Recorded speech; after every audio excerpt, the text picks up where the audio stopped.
Leo nimekuja na somo ambalo ni nzuri na watu wengi wataweza kulifuatilia na kutambua kipi walichokuwa na kikosea na kipi ambacho ni sahihi. Tembea na pamoja nami Mfamasia Kevi uweze kupata tips za afya na madini mbalimbali. Hii dawa niliyobeba inaitwa Amoxicillin Capsule. Sawa?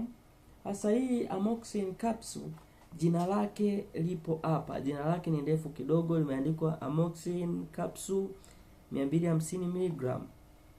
Sasa hii Amoxicillin, ili utambue jina lake ni Amoxicillin, kuna vitu viwili ambalo watu wanavikosea katika kumention jina la dawa. Ndio maana unaona muda mwingine unaenda duka la dawa, unaulizia kwamba nataka dawa aina hii, kwa mfano Amoxiclav. Mtu anakuambia nataka Coact, lakini jina lake ni Amoxiclav. Watu wanafuatilia lile jina fupi ndio wanatambua kwamba ndio jina la nini, la dawa. Sasa nataka nikutofautishie kati ya jina la dawa na brand name ya dawa.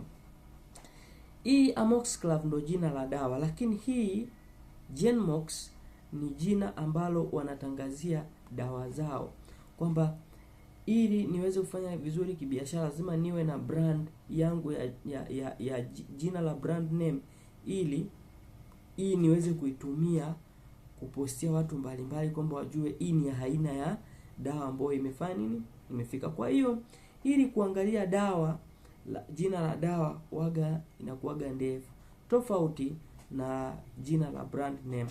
Ukiangalia hii inaitwa Dox Saline Capsule, lakini jina la brand name yake ni Doxen. Kwa hiyo watu waga wanakimbilia jina fupi ambao linaweza kuwasaidia kusoma haraka haraka, lakini sio kweli kwamba jina fupi hilo ndio jina la dawa.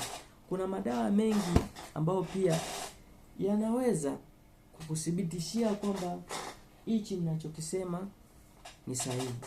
Kama hichi hapa kuna Nifedipine, lakini unakuta brand name yake hapa chini inaitwa Depin. Kwa hiyo mtu anatoroka kusoma, manake generic name imeandikwa mara nyingi dawa zinaandikwa kwa Kilatini. Kwa hiyo watu wengi ukimbia usomaji wa Kilatini kwa sababu usomaji wa Kilatini obviously ni mgumu.